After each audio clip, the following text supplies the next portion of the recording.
Good evening and welcome.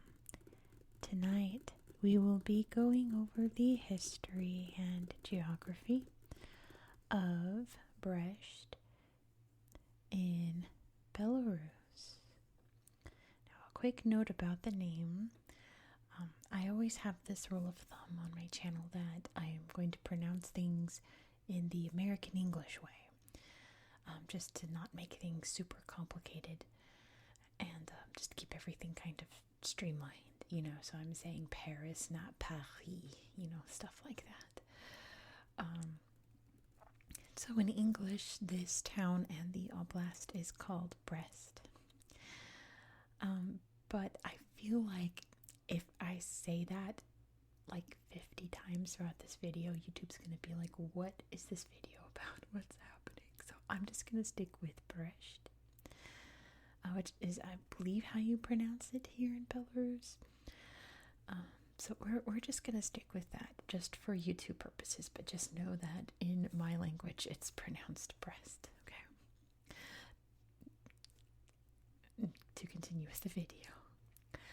This region, or in the local area, it's an oblast, borders Poland, which is very important to its history. It also borders Ukraine down here. There's some interesting landscapes that Belarus and Ukraine share down here, and you can see right here the Pinsk marshes. In Ukraine, they're called the Pripyat marshes. And my Chernobyl nerds, don't get excited. We're not near the exclusion zone, but you can see the Pripyat River coming through up here. So, here in Belarus, it's named after the nearby city of Pinsk. In Ukraine, it's named after the Pripyat River. But what's neat about these marshes, these wetlands, is that it's actually the largest wetland in Europe. Who knew? It's all very wet and very green. Of course, we'll take a look at it on Google Earth. This area of Belarus has a historic name called Polessia that kind of gets thrown around throughout history. Let's just note that is this region here. But yep, today part of Belarus, named after the largest city here. Let's get into history. Let's talk about this very complicated history. It's extremely complicated in that I'm actually going to leave a couple of little bits out. This land has changed hands between many different countries multiple times, so I'm only going to discuss the most significant ones, but just know that many countries had their fingers in the pot here in this region. For its early history, it was inhabited by many different Baltic tribes, but by the 10th century CE, it was officially part of Poland, or the very first draft of Poland. Poland has gone through many different drafts, let's put it that way. Poland's first go about of being Poland. It eventually became part of Kievan Rus, and that would morph into a kingdom known as Galicia-Volhynia, which, like Kievan Rus, was based in what's now Ukraine. It would eventually be called the Kingdom of Russia. So it was those peoples, the Kievan Rus and Galicia-Volhynia, that would eventually create the country we know today as Russia and Russian culture, and Ukrainian culture as well. By 1319, this area became part of Lithuania. You can see Lithuania up here. And that would eventually morph into the Polish-Lithuanian Commonwealth, which at its peak was the largest country in Europe in the 1400s, 1500s. It was mostly Polish, though, in the Polish-Lithuanian Commonwealth. That would change in 1795 when it was taken over by Russia. Poland was being partitioned between mainly Prussia and Russia, and whatever other power could gobble up the land here until Poland ceased to exist, so this area was gobbled up by Russia. Skipping ahead in history, you might know this name from World War I history. In 1918, the treaty was signed here called the Treaty of Brest-Litovsk, which in a nutshell ended World War I in Russia. It also had a bunch of negotiations between Ukraine and Russia, which would have ripple effects that we're still experiencing today. But yeah, that's where you've heard that name if you're a history nerd. And you go, oh, the Treaty of Brest-Litovsk, of course. Now you know what we're talking about here. In 1919, this area became part of Poland again, because after World War I, Poland exists again, and they gobbled this up. Russia wasn't happy about that, and they would go on to fight the Polish-Russian War of 1920, and there were many battles of that war that occurred here in this region. Poland would win out. It would stay part of Poland until World War II. In 1939, Russia invaded and took over. Of course, by then it wasn't Russia, it was the Soviet Union, right? So, since they took it over, they made it into one of their little clubs that they created in the Soviet Union. They made it part of the Belarusian SSR, Soviet Socialist Republic, which is why it's still part of Belarus today. A very sad chapter would occur here in World War II. In 1941, the area was invaded by Nazi Germany, and they fought quite a few battles in this region, the most famous one being here in Brest, where the Germans destroyed the fortress here, a very old fortress that was built back when this was part of Lithuania. They knocked it down, and we'll take a look at what it looks like today on Google Earth. It's actually extremely fascinating because the Soviets turned it into this huge memorial, and it's super Soviet-y. It's super solemn, but also very intimidating at the same time. You'll see what I mean. But even more devastating, prior to that invasion, prior to the Russian invasion, because that's when it really started, there was a very large Jewish community in this region, in the large cities here. And let's just say by 1944, there was not. The Russians would deport some. The Germans would, you know what, we're not even going to get into the horrible stories that come out of this area that happened to the Jewish population here. And what's even worse is that the next video you see is going to be in Moldova, and those stories are even worse than these stories. My heart's kind of broken doing research, so we're not going to discuss the atrocities that occurred here out of respect for those whose lives were lost, and also for relaxation purposes, and also for YouTube monetization purposes. Brest, right? Things like that. So I'm glossing over it not to be disrespectful, in fact, quite the opposite. But nevertheless, this would remain part of the Soviet Union until 1991, when the Soviet Union collapsed and Belarus was kind of forced to make itself its own country. It was one of the few countries that was not happy about the Soviet Union ending, and they're still very closely tied with Russia today. I mean, Belarus literally means white Russia, right? And that's pretty much where we are today. Quite a history. Goodness, it changed hands even more times than what I mentioned. Can you believe that? But I think we should head over to the tablet because I need to show you this area here and some other interesting spots that I found throughout the oblast. So let's go take a look. Here we are in the Brest region or oblast. Let's start by zooming out so you can see exactly where we are in the world. If you don't know where Belarus is located, that's okay. You're about to find out, so don't you worry. Here is Belarus over here in Eastern Europe. We can see big old Ukraine down here. There's Kyiv not too far away. Lithuania's up here. There's big old Poland. And also borders Russia. Moscow's not too far away either. There's Belarus right there. And as you can see from above, you can see just how green and marshy this area is. Look at all this.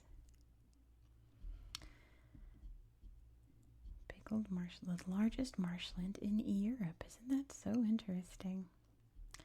All throughout here, if you look really close, you can see just how green and damp it looks, right? But yeah, if you're wondering, if you're a Chernobyl nerd like me, because again, this is nowhere near, it is over here. This is where it all occurred down here. So we're nowhere near. It's just Pripyat's the name of the river, the Pripyat National Park there. Just the name of the river. All right, we'll get back to here. I promised you the fortress. So let's get into it. For this to load a bit. And it's over here. You can see just how close we are to the border here. There's a border pillbox. We'll take a look at that. But okay, so here is what's left of the fortress. You can see all the memorials popping up. But this is the one you need to see the most, is this one right here. You ready for this? Oops. Dun, dun, dun, dun, dun, dun, dun, dun. Oh my goodness. So here's what's left of the fortress. And here's this huge monument looking down on it. And it means courage, I think, or bravery, something like that. There's a huge obelisk that they built next to it. All kinds of different statues and memorials. Very respectful, but very Soviet style, isn't it? Look at that. Very Soviet style. Here it is in the snow. There's this huge statue. Also very intimidating. Look at this. I get that it's supposed to be very solemn, but he just looks really grumpy. So at some angles, he looks truly just very disappointed and upset. And then at some, like here he looks very angry. But at some angles, it does look very like strong and brave and solemn. Just from some angles, see here he looks sad. Here he looks like he's about to cry. Beautiful church on the site there, right next to this huge obelisk, this huge metal obelisk. But it's just very daunting, isn't it? Look at this. It's very Attack on Titan, isn't it? Look, it's huge. Very Soviet style monument. Not saying that's a bad thing, I'm just saying it's very typical. Look at the shadow that this obelisk is casting. It's so big. But yeah, all throughout they have different memorials to the battle and World War II in general. We won't look at them all. Let's pick one. Let's look here at looks like a museum right here. Let's see if there's anything interesting here at the museum. That's pretty neat. What's left of this fortress? It's just so intimidating. Yes, what's left of it?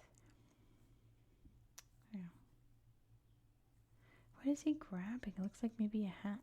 But he's also like naked, so what's that gonna do for you? I don't know, but I'm sure if I knew the actual meaning behind that statue, it would be a lot more like meaningful. Wow, and chunks missing out of the walls there. I was just looking at this, like that's all that's left of this piece of wall. Very interesting memorial. But anyway, railway. There's a lot of railway museums. I'll show you one in another town if I remember. Railway was very important in this area, connecting this region to like Moscow mainly. Let's take a look. These are very pretty little towns with lots of interesting little histories about them. It's just like the Soviet style apartment buildings lined up in a row. Very blocky brutalist style. Churches and shopping and roundabout monuments. It is very Eastern, former Soviet, European kind of place. Let me look through and try to remember all the towns I wanted to show you. I think Cobrin, I wanted to show you something, but I don't remember what it was. I think it was just the slideshow here. It was really nice. Yeah, really pretty. It looks like a Disney church. It's so pretty. It's like way too pretty. Some more Soviet style statues there. Even more. They did love their monuments back in the Soviet Union. There's Lenin. I think Brest has a big old Lenin statue in it too. Although it doesn't look great. They're kind of covered in bird poop. Look at this bench. That's very clever, isn't it? And that's nice. We also have, what was the town with the railroad museum before I forget to show you? It was, let me get the borders back up. I think it started with a B. Oh yeah, see, it's way up here. Baranovici. I hope that's how you say that. Big railway museum. This was, I believe this town was founded to be like a railway stop, and it would eventually become a railroad manufacturing town during Soviet times. So, big rail history here. You can see all these cool trains, old train station, transporting things, lots of wartime things. That's a cool train. Those are great colors.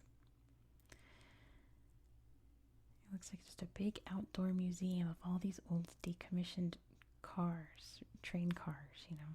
It's pretty cool. All the military ones as well. That's pretty neat, isn't it?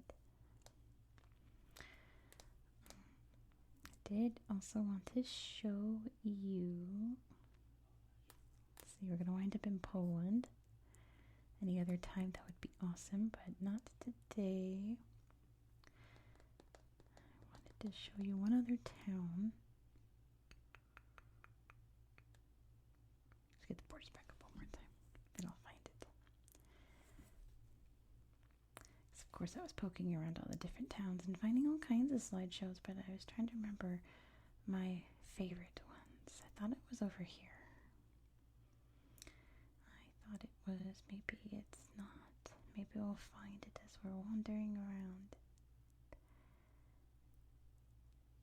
I think it was this one. No, I don't think so.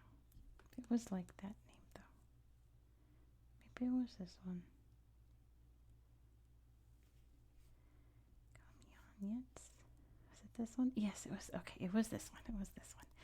Because this town has this cool old tower that was built way, way back in the day. Does it say here when it was built? No, it was built, like, I want to say like the 1200s, and pretty much all that's left is the massive tower associated with it. It's like a icon of the town here. Just a little dollhouse cutaway version of what it looks like inside. Medieval armor. Pretty cool. Wow. It's like fish scales. I'm glad I found it. I think this was the last time I wanted to show you. We'll just look at landscapes after this. But this is pretty cool, right? Big old medieval tower. You can't go wrong. There's always cool stuff in big old medieval towers. Let's go look at the wetlands. What was that? Looked like a museum popped up. But I was just seeing things. But I was just being helpful. I swear I saw something. Oh well. Let's go look at the marshlands. Oh, you know what? If we go back here, I think it's pronounced Białowieża. The huge national park in Poland kind of comes over, Białowieża, kind of hops over here, and I meant to look up what it looks like and I forgot, so let's do it together. Yeah, see, it kind of bleeds over into Belarus a bit. It is a primeval forest and very well known for European bison. So that's pretty cool. I guess it's kind of like Yellowstone here in the States, how it's mostly associated with Wyoming, but it's in like 3 other states. Holy moly, Santa's here. I think another very Soviet memorial there. Some cool trees, ostriches. Looks like there's a little zoo here. I saw a bear before earlier in this level. He's flexing. Very Soviet style monument there. What's this? It is another monument.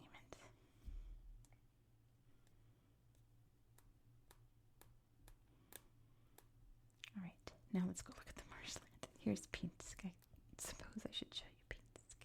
I think just the town slideshow will do. It's a very typical former Soviet town from what I remember as I look at some. It's all very, well, of course the beautiful churches, but it's all very uniform, I think is the term I'm looking for. All very uniform. The old buildings mixed with modern buildings, mixed with Soviet style buildings. All kinds of different eras all mixed together. Then you can see it just pops into wetland area here.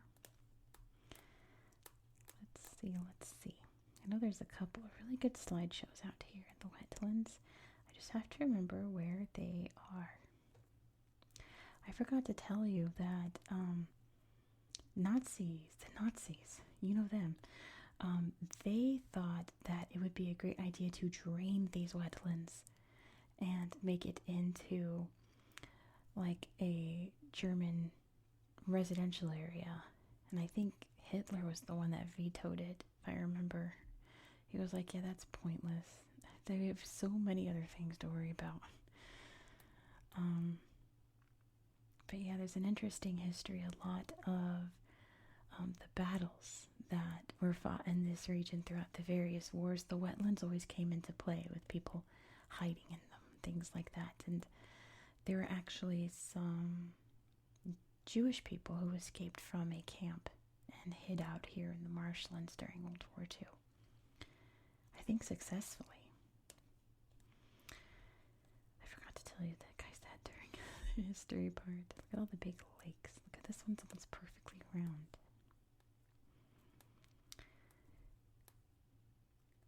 I could have sworn I found like a bunch more. I think there was one near the Ukraine border here. We can always just look at this. It's the same landscape, right? But I could have sworn I found a neat slideshow over here somewhere. What was that?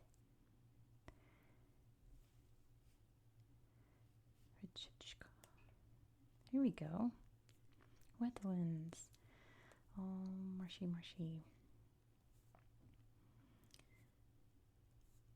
Wetlands are so crucial to. Okay. Wetlands are so crucial to the environment here, to the creatures that live here, the plant life. It's an ecosystem that helps out so many different animals and plants, all helping each other in the wetlands here. It's extremely vital to preserve these wetlands as much as possible. What do you think this is? Temporarily closed. It is some kind of business. Anyway, I suppose we'll end it here. I swear, I promise you, there's lots of other little slideshows here along the marshes. I'd encourage you to come check it out in your spare time if you're ever bored, want something to do. Try to find some slideshows. Let's look at this. Stop. I'm trying to pull it up. There we go. Little campsite here by this pond. That's very nice. But yeah, I'll end the video here. Thank you so much for watching. If you enjoyed this style of content, please consider subscribing. Like I said before, we're going to Moldova next. And there's not a lot of slideshows there. It's not a lot of history. It's a very tiny little part of Moldova. But I did find some pretty neat slideshows there. Really pretty ones. You're going to want to check it out. We always love to talk about Moldova on the channel. When do you ever get to talk about Moldova, right? I'll take any opportunity to talk about Moldova. See if there's anything else here in Brest we can look at before I end the video. I think this is like a huge fish farm, maybe? What is this? Oh, wow. Yeah, let's look at this while I end the video. Please don't forget to give this video a thumbs up, especially if you're still awake. Now is your chance to do it. And drop me a comment down below. Let me know your thoughts in the comments. I hope that you found this video to be relaxing and educational. And I hope that you have a good